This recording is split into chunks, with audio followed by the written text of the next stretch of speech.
ready to begin, and we have the blessing that Cindy Paisner actually set up this opportunity for us to speak today. And I wanted to invite Cindy to share what she knows about our incredible speaker, Gershom, today, because she's actually had the time to be with him there in Uganda. So Cindy, please. Thank you. Thank you, everyone, for joining this evening. I'm Cindy Paisner, and it's my honor and pleasure to introduce our guest, who is my dear, dear friend, Rabbi Gershom Sizomu. I had the privilege to get to know Rabbi Sizomu via email beginning in approximately 2008. I had recently learned about our brothers and sisters in Uganda and began my involvement there with university and higher education. In January 2011, I embarked on what has been to date one of the greatest experiences of my life, when I went to Uganda, to the communities, to learn and to mentor students, to pray with the community, to travel in the country, and to learn from and about the Abba Yudaya firsthand. Rabbi Sizomu is the chief rabbi of the Abba Yudaya. In Uganda, Abba Yudaya means children of Judah. The Jewish people in Uganda number over 1,000, which is over 5 generations. There are 6 villages of conservative Jews there: Nabugoya Hill, Namanyoni, Nasenye, Namatumba, Narudembe, and Apach. And Nabugoya Hill is the main village where Gershom and his family live and where the newly rebuilt and expanded main synagogue is. There's also an Orthodox village called Puti. There's also one youth community serving the Abba Yudaya University students in Kampala called Marom Kampala. Gershom is the first Jewish person to serve in parliament and is currently mid-campaign for January 2021 elections. So from Tuesday to Friday, he and his family live in Kampala, several hours from Nabugoya Hill, down many dirt and winding roads so we can carry out his parliamentary duties. And on Friday through Monday, he travels back to his village to assume his responsibility as rabbi, where he conducts services, he teaches, he works with the community elders, and he provides pastoral counseling. Gershom is also a musician, and along with members of the community, has been recorded on several CDs, one of which was nominated for a Grammy, recorded and produced by Newton's own Rabbi Jeffrey Summit. Gershom has been married to Tzipora for 27 years, and together they have 5 children: Igal 26, Daphna 24, Nava 14, Ziva 8, and Nadav 4. And finally, instead of sleeping for his long drive back to Nabugoya Hill and write his Shabbat sermon and prepare for the Shabbat, Rabbi Sizomu joins us from Kampala, where it is 1 a.m. Friday morning, well before Shachrit. Please join me in welcoming my friend, Rabbi Gershom Sizomu. Gershom, we are very grateful to learn with you this evening. Thanks for joining us. Thank you. Thank you. Thank you, everybody, for accepting to hear me and to listen to my story. And thank you, everybody, for the invitation. Thank you, Gershom. We're so deeply grateful. So I wanted to jump right in to ask you about your experience. We're talking to you right now from across the ocean. There you are, miles and miles away, and yet you're here right now. But when you were a rabbinical student, you didn't have a Zoom connection. You came physically out of Uganda to Bel Air, and you lived at the Ziegler School, which is also my alma mater, and studied there for 2 years, and then went to Jerusalem, stayed and learned in Israel, and then spent more time in the United States. And because the topic of our conversation over these past few sessions has been our role in racial justice, I wanted to ask you to share with us, when you were in America, did you have any experience personally with American racism? And did coming from Uganda give you a particular lens to view our American challenges, either then or now? Thank you. It's really amazing that technology has enabled me to travel to the US in a few minutes. I am there and I'm here also. It is a little confusing, but very interesting. I want to tell you that our stay in the United States was amazing. We thought we were in heaven, coming from a place where there was no running water or electricity, and going to Bel Air, of all places. You come from a village in Nagoya where you cook on firewood and carry water from the well, and then you go to Bel Air, where everything can be found in the house. The well is in the house, the kitchen, the bathroom. In Uganda, we have outside plumbing, but not even plumbing, but outside bathrooms and latrines, not toilets. So we thought we had come to heaven. And actually, I want to tell you that it was very difficult for us to live after 5 years in the United States because of the conveniences of life. So you people who are in the US must actually be happy for yourselves, because there's no other place that's better than where you are. Nevertheless, we were received, let me say we were received very well by our people, the community of Shomrei Torah and Temple area, and the community at the American Jewish University, and also at Kadima Hebrew Academy was very, very, very receptive. We were treated very, very, very well. But as you asked in your question, there were some elements of racism. Like one time when I was driving my kids from Kadima, and I was on Ventura Boulevard, there is a man who was driving a truck that I actually overtook because I was hurrying to go back to school. We had a Talmud discussion, so you have to rush. So I happened to overtake him, and then he drove past me and pulled out his fingers and was like very mad, and his face was very disgusted. I don't know, because of my attempt to overtake him. So I don't know if that considered racism, but I might think it could be a normal way of responding to somebody who overtakes you when you don't want to be overtaken. So that was one incident on Ventura Boulevard. There was also another incident in Bel Air on Shabbat. We had a walk in the neighborhood of Bel Air after the American Jewish University apartment buildings up there. So we are rotating in the neighborhood. And, some people stopped their cars just to look at us. A family of 4, me, my wife, and 2 children were walking, and they stopped to see who is in the neighborhood, who is the neighbor.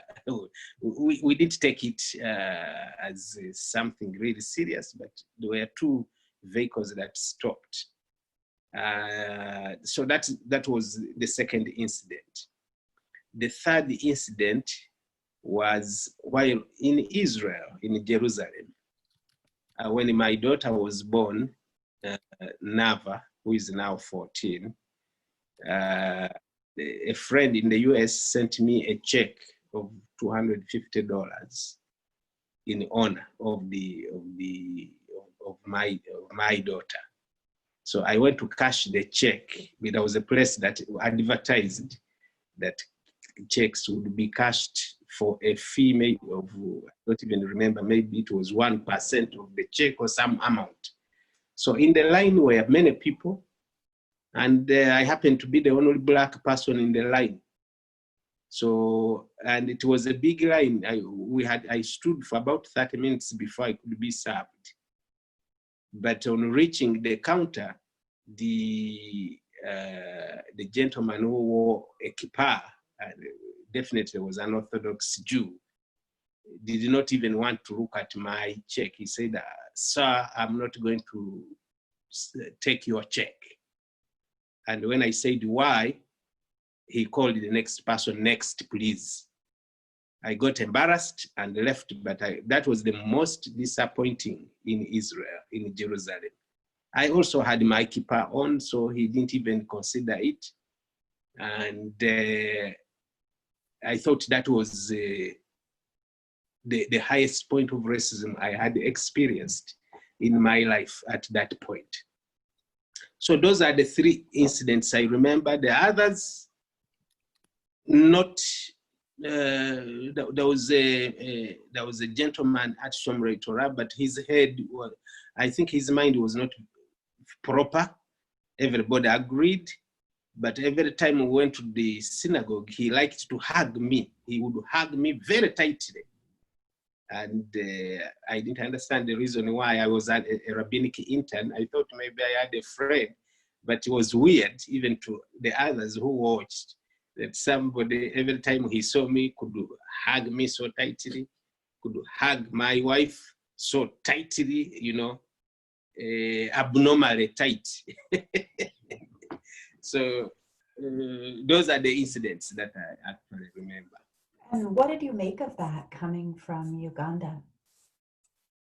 You know,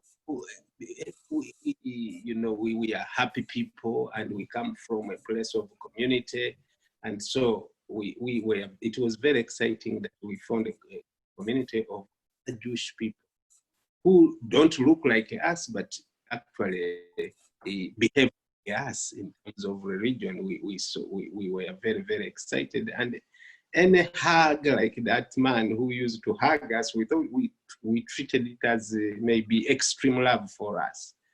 But then somebody told us that his mind was not functioning properly. So we took it at that. We left it at that.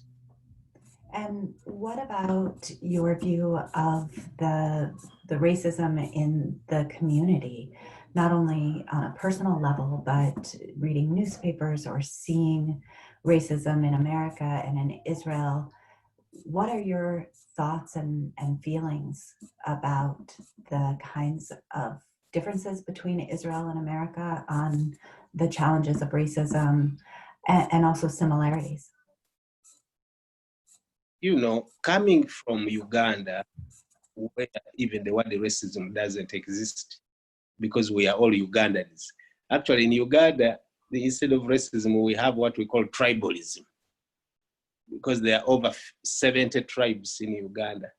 And many people of one tribe favor members of their tribe, sometimes at the expense of members of other tribes. So racism was something new to us, and maybe there were more instances of racism that we did not capture because we are not familiar with the treatment, with that kind of treatment of racism. But we know when we were in Israel, there were some complaints by Ethiopian Jewish immigrants that they were actually, sometimes they would be treated poorly. We also interacted with the American Black population, especially the Hebrew Israelites who actually practice Judaism, mostly in New York. There is also a synagogue in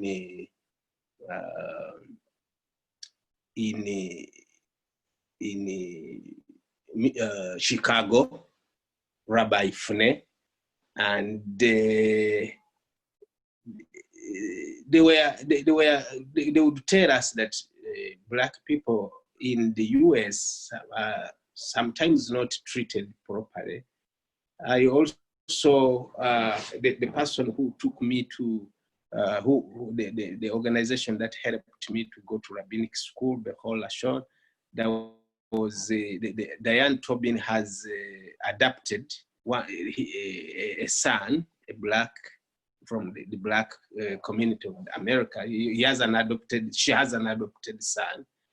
And many times she would get worried that police might mistreat him for just being Black.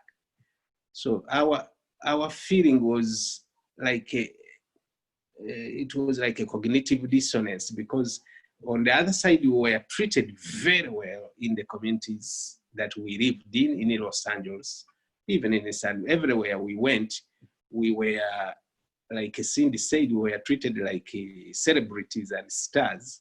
But then we had the stories, on the other hand, that being Black, being Black has its own disadvantages in the US, because then a policeman can just stop you and you could be suspected for being in a wrong place, just because you are Black. So we thought that was really unfortunate, although we did not experience it in the fullest like other people have experienced. Is there anything that you bring from your Ugandan upbringing or from your Jewish upbringing that helped you to process American racism, or that gives you a sense of what learning we might be able to do in order to change and shift these challenges within our community? Actually, I will say that we had an experience of mistreatment, not of being Black, but in Uganda we have a history of mistreatment because of religion. So we would call it anti-Semitism. And we were discriminated as Jewish people by Christians and Muslims who did not like Jewish people, but they don't represent the majority, but we have those instances. And many times we were called Christ killers. You have had the history of Idi Amin. That was a time we were really treated poorly because our synagogues were closed. But even after Idi Amin, I and 3 others were arrested for conducting a service on Shabbat under the tree and for singing, being musicians. We pulled out our guitars, our drums, but there was a meeting of local council leaders nearby. So for us, our prayers were treated as noise, and when you are near churches and the mosques make noise also, they have like loudspeakers that make noise, but for us we were simply playing guitar and singing songs, and we were arrested for that. We were jailed for 4 days, mistreated in the prison, in the jail, not prison. And at one point we thought we needed a solution to our poor relationship with our Muslim and Christian neighbors. And for us, we thought that instead of withdrawing from society, we needed to give ourselves more. We needed to give in to community so that we can feel integrated. And therefore, it became a point for us to attend every funeral that was conducted by Muslims or Christians, to actually feel like we are closer instead of withdrawing, to feel like we are separate. Because that's where society wanted to push us, in a corner of separation. We wanted to be in the middle of inclusion. And we have been working on that all this time. And it is the reason why I'm a member of parliament. It is a longer story, but it's the reason why I'm a member of parliament who comes from a minority group representing the majority. Why? Because we have up to now shared every little that we have as an opportunity from interaction with our Jewish brothers and sisters in the US and Israel.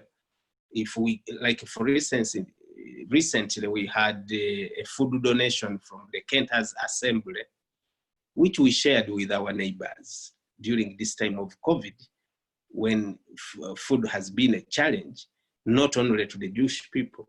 In the past, we have distributed mosquito nets, our schools are open to Muslims and Christians. We have a health center, a clinic that we share with our neighbors. And because of that spirit, people have accepted us instead of moving in the corner of isolation and separation. Wow. So what I hear from you is respond to hatred and anti-Semitism with a sense of education and love, doing deeds for others to bring people together. When you look at our American society, it's often exactly the opposite direction. When people are struggling with each other, we tend to polarize, say you're over here and you're over here. What would you say to us as Americans, both from what you've learned in the Ugandan parliament and with your own personal experience there of responding in your village and in the community at large to anti-Semitism, how we could and should be responding now? What would you advise us? I think, that, as I said earlier, that some societies feel comfortable and secure when every group is kept in their corner, whatever little corner they have or bigger corner they have. And I think we need to break those barriers by actually fighting towards integration, by including, in our small groups that we have, we find security or we find ourselves comfortable in.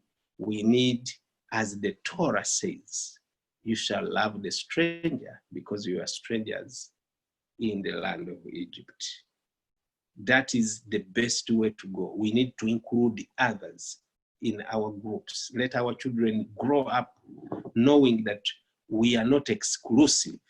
We are not exclusively Black, white, Jewish, Muslim, Christian, or in Uganda, for instance, we are not exclusively of this tribe.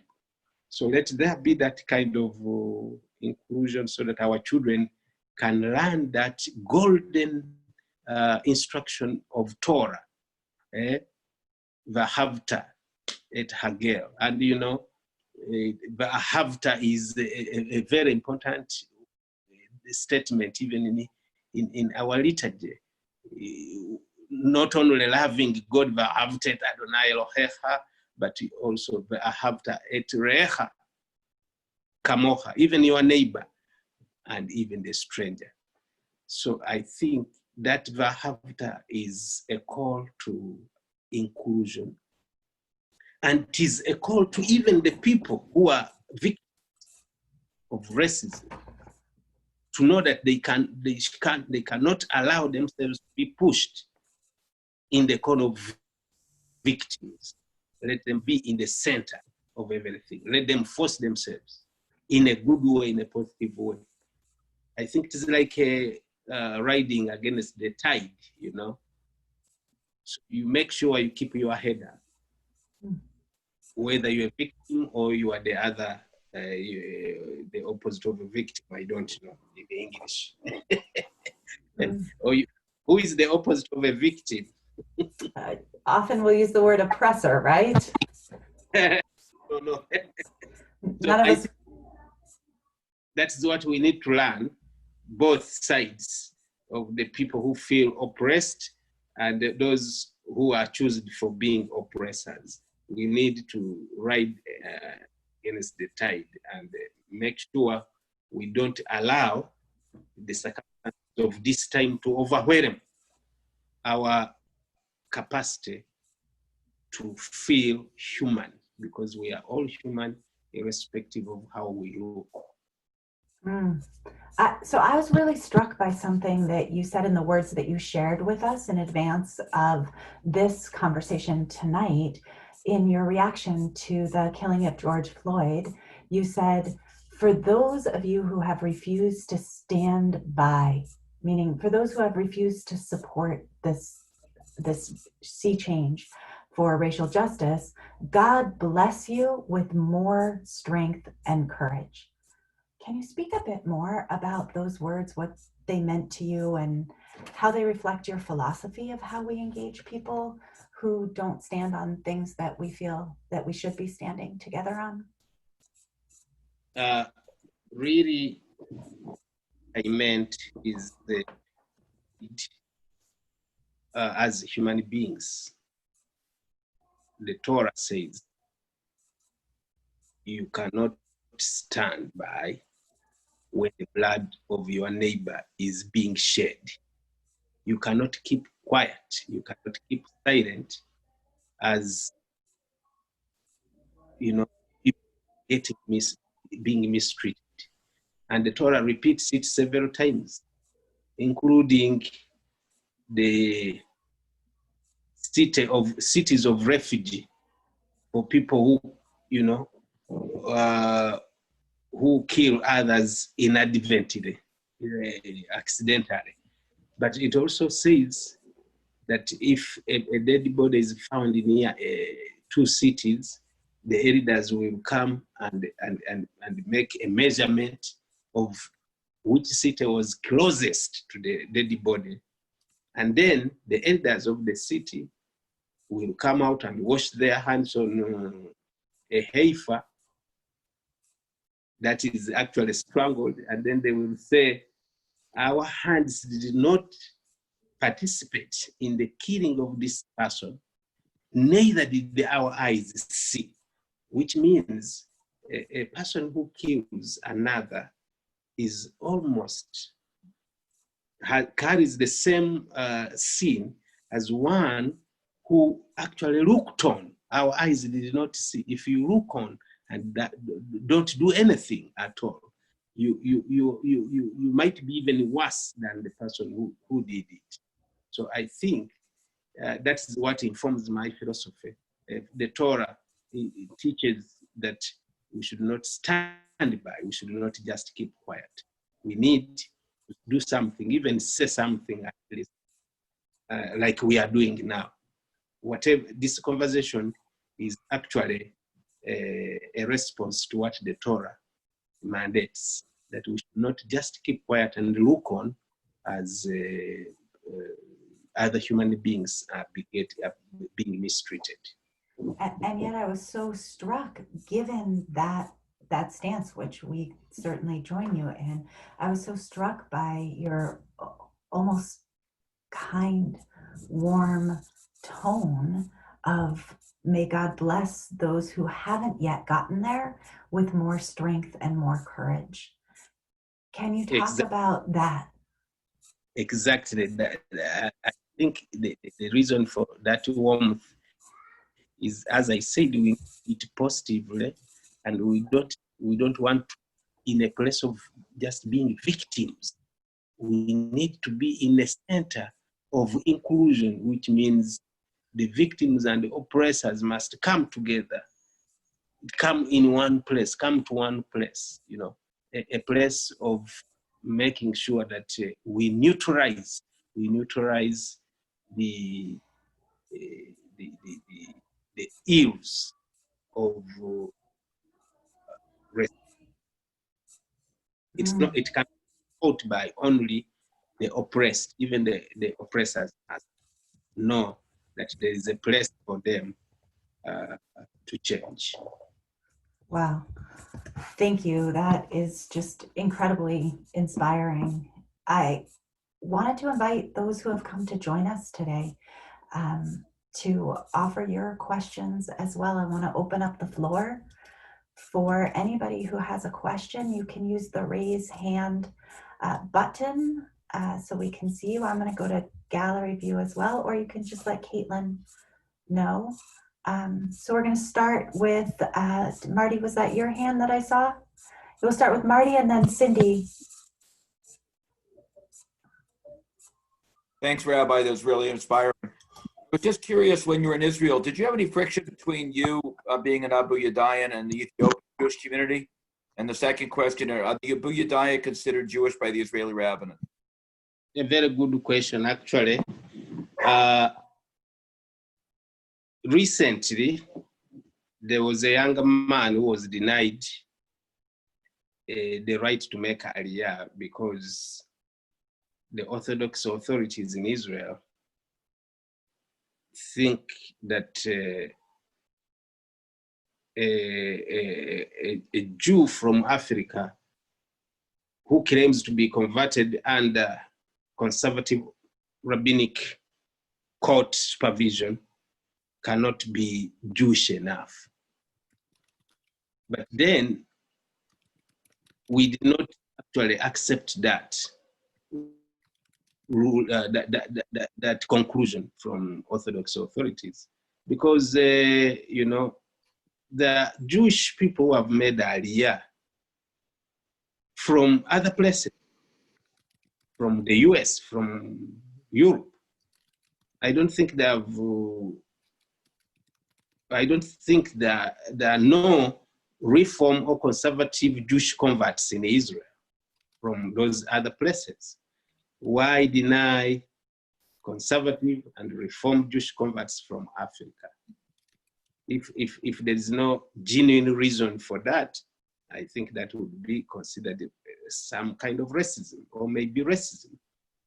You know, if there is no, if treatment of converts from Africa is different from that accorded to converts from Europe, US, or the Western world at large, I would consider that racism. So we have a question that was posted here in the chat that actually speaks directly to that, asking if you could please share with us a little bit about how your community chose Judaism and stuck with it over so many obstacles, so many challenges over the years. As history has it, our community started in 1919 when a former military leader who participated in translating the Bible from English to Luganda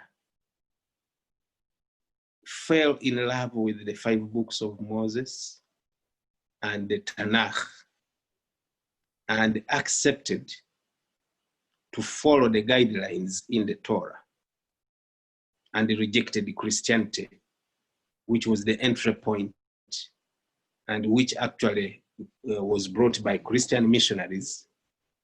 And the Christian missionaries were the ones who sought the assistance of Semei Kakunguru and other Ugandans to translate Torah and the Bible into Luganda. He circumcised himself in 1919 and his sons and servants, and began to observe Shabbat, Kashrut,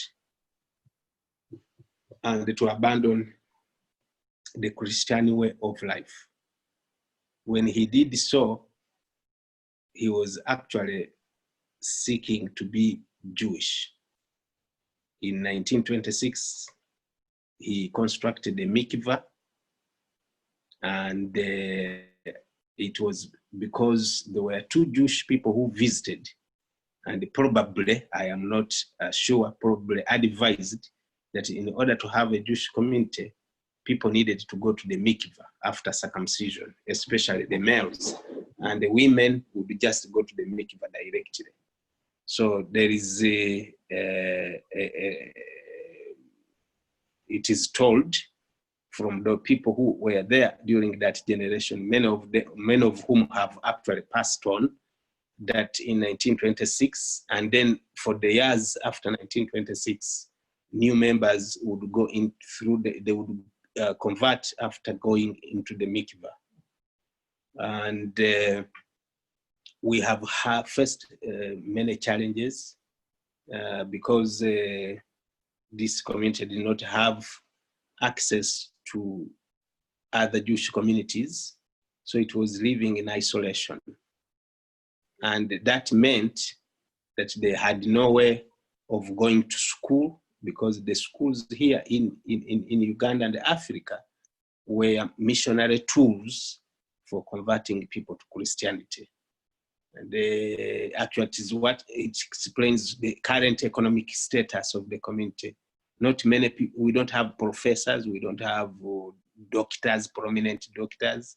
And as Cindy actually introduced, I am the first member of parliament ever. So we are just raising slowly to prominence, but we don't have professors because there was no history of going to school because of Christian missionary activity. Nevertheless, people remained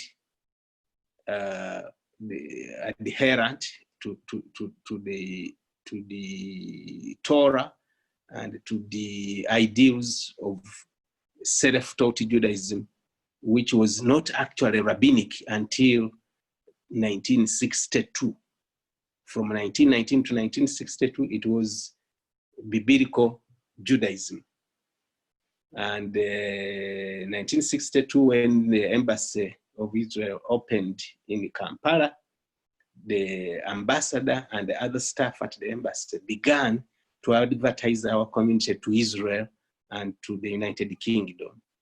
We began to receive some Sidurim, some books of rabbinic instruction, and they also offered to take some of our people to Israel for rabbinic studies. But then Idi Amin came to power in 1971, and they forbade Judaism for the entire period of his reign from 1971 to 1979. And that was the most difficult time because I grew up during that time as a child. They would sing insults of Christ killer to us. They forced us to work on Saturday, which was our day of rest.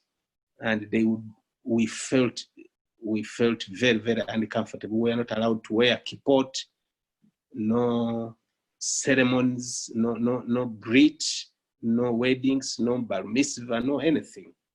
And the community almost got extinct because by 1980, there were less than 300 people in the community. So we have just been picking up from the spoils of Idi Amin, and we are growing steadily. And last year, 2019, we celebrated 100 years of existence. And that was a very remarkable moment, a very memorable moment in the history of our community. And we thank God that we have been around for now more than 100 years.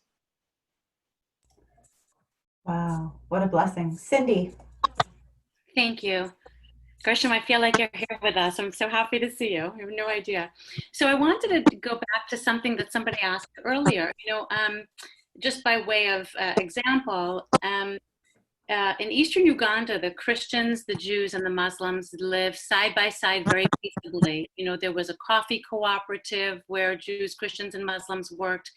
And on any given Shabbat at Nabugoya Hill, where Gershom lives, there's a huge Shabbat celebration, and the Abu Yudaya actually feed all of their neighbors on Shabbat. It's a magnificent Kiddush lunch. It's beautiful. So it's a place where Jews, Christians, and Muslims live together peaceably. On the other hand, Gershom, what I want you to talk about, if you would, is there's currently a student, Sarah Nabagala, who's at Pardas. She desperately wants to make Aliyah, and she's not recognized. She's Abu Yudaya. The other piece, the B of that I wanted you to talk about, if you would, is during your first, I think it was your first run for parliament, if not this last one, and all of the troubles and the violence and the threats that you had made against you. because, again, it's not a racism, it's an anti-Semitism, an Israeli anti-Semitism, if you will, and a Ugandan anti-Semitism. So if you could speak to that. Okay, so first of all, we have an army of rabbis in Israel led by Rabbi Andy Sachs, who is a prominent conservative rabbi activist who is actually helping to fight on our behalf in Israel. And so through such activities of the Masorti Olami and our conservative and reform authorities in Israel, we have secured recognition from the Sochnut, which is the Jewish Agency for Israel. And the mandate for recognizing communities outside of Israel as established Jewish communities falls under the Jewish Agency. So we are listed as a recognized Jewish community outside of Israel. And that recognition comes because we are a community with a rabbi, It comes after I was ordained. The recognition came after I was ordained by the Ziegler School of Rabbinic Studies. So that is one point. Because of the goodwill of the Jewish Agency for Israel, we think that we are in a better position now to advocate for the rights to make Aliyah with the help of the Jewish Agency for Israel. And the Supreme Court actually ruled that a younger man called Joseph Kibita, who was due to be deported from Israel, the Supreme Court ruled that he should stay until the matter of the status of Abayudaya as a Jewish community is settled by the Misrad Hapunim, the Interior Ministry. So I know they are dragging their feet because when they accept Abayudaya, that means any other group like us that is affected the same way we are shall be then released. So they have to grapple with it, and we don't know how long it will take, but we shall keep pushing and hoping that at one point, Abayudaya and other people like us shall have unrestricted access to Israel and to making Aliyah, and shall be recognized like any other Jewish groups around the world. That is our hope. And maybe Nabagala shall realize her dream of making Aliyah. Not only Nabagala, but many others.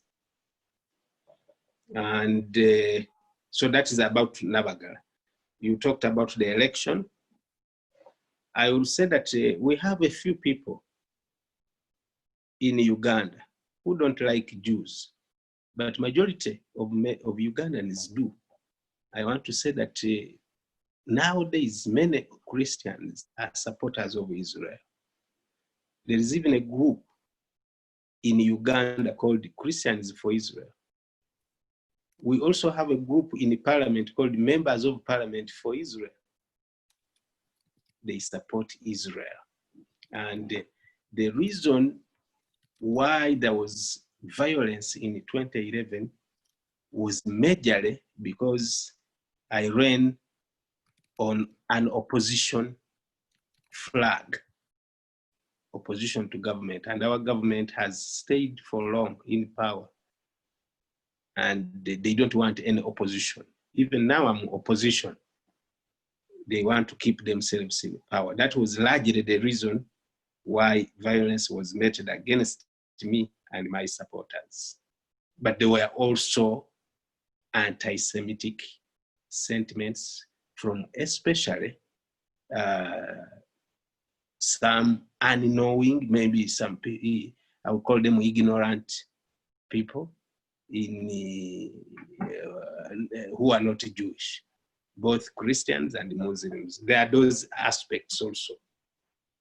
So we can't rule out that, but they are not the majority.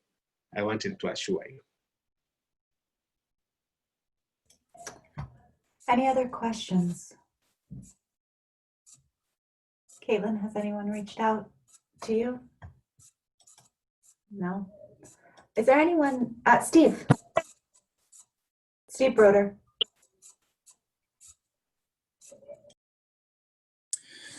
I have to unmute. Okay. So, Gershom, shalom. I want to say hello again to you. We met about 15 or 20 years ago. I'm married to Amy Summit, who is Jeff Summit's younger sister. I think Jeff is on the call somewhere. And we met in Newton when you came to the house with JJ and sang and played. So it's nice to see you again. So that's the first thing. Can you hear me? I can hear you clearly. Okay. But I do have a question also. I was wondering how you see the pandemic in terms of changing Judaism or changing the practice of Judaism, because things seem to be so different. And I wondered if you had a sense of how the COVID was affecting how people are practicing their Judaism these days, either from the perspective, well, from whatever perspective you see. Thank you so much. First of all, I want you to know that the pandemic has greatly affected the way we practice. We are mostly a rural community, and not many people have access to internet or to social media. And therefore, when places of worship are closed, the people have no access to any religious gathering. I tried to make one in my house, but I was threatened. The police said they would come and arrest us if we continue to have any service anywhere. Something that actually reminds me of Idi Amin's time.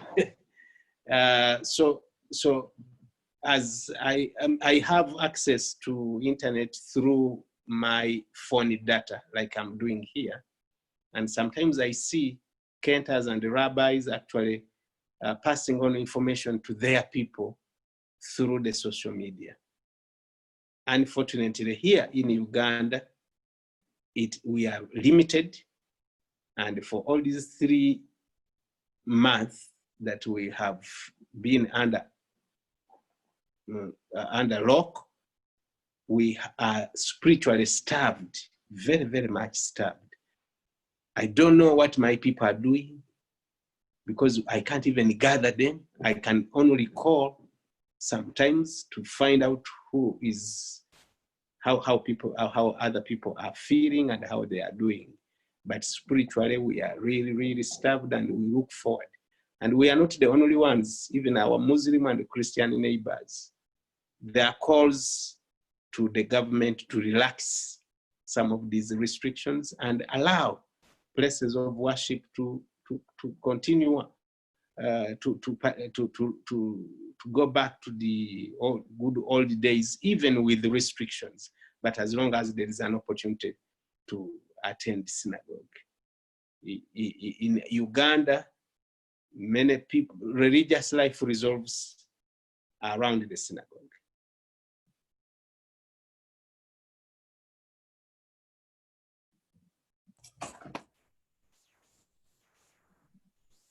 Thank you.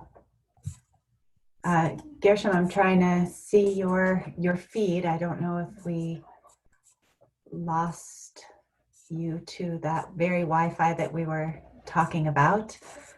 Are you still with us? I am still with you. Good. Okay. It's such a tremendously challenging time in our world, and you brought us a message of the importance of each of us not standing by and stepping up to do our part to build bridges. Could you leave us with one word of Torah, with one teaching of how we could approach the challenges, both globally and locally, of our time? Yeah, I'm going back to what it says. You shall love the stranger because you were strangers in the land of Egypt. And to also point to the fact that the story of the Jewish people in Egypt began with this kind of treatment. The treatment of the poor treatment of the Jewish people in Egypt, and is what brought Moses to the religious scene of leadership, and why Pharaoh is punished and his people. Actually, I even teach my people. There is a question of why are the firstborns of Egypt killed? So a philosophical question raised by my congregant, that the person who should have deserved the punishment would be Pharaoh himself, because he was the one who refused to let the people go. So why were the firstborns killed? I tell them firstborns were people of status. Being a firstborn in Egypt was, even in Judaism, they say firstborns. Even God calls Israel as a firstborn of God, among the children of God. Israel is the firstborn. So firstborns have a status that they should have used to advocate for the freedom of the Jewish people. They did not. They kept quiet. And because they kept quiet, they also were punished like Pharaoh, as we said already, that one who acts and one who refuses to act would be treated the same way. So that is the piece of Torah that I wanted to teach, that this world we have no choice. The only choice we have is to stand up against poor treatment of the others. Well, that is some of the most powerful Torah around. Thank you so much for giving us that gift. Thank you also, just from the bottom of our hearts, for giving us the gift of your time tonight, in the middle of the night, as it is completely dark and quiet outside. And here you are bringing light from so far away to each of us. And we are all deeply, deeply grateful. And Cindy, thanks to you as well for arranging this moment. We are all praying here that, God willing, coronavirus will someday soon be a thing of our past experience and not our current experience. May the day come quickly and in our time, as we say. And if and when it does, we are really excited because Gershom will be coming to our community to, God willing, share his song, to share more of his stories, and to share that prayer that we are also starved for together. So thank you again from the bottom of our hearts. We are going to conclude now. Thank you all for joining us. We're going to conclude the formal portion of our evening with so many blessings for you, for your family, and for our world. Thank you. Amen. Amen.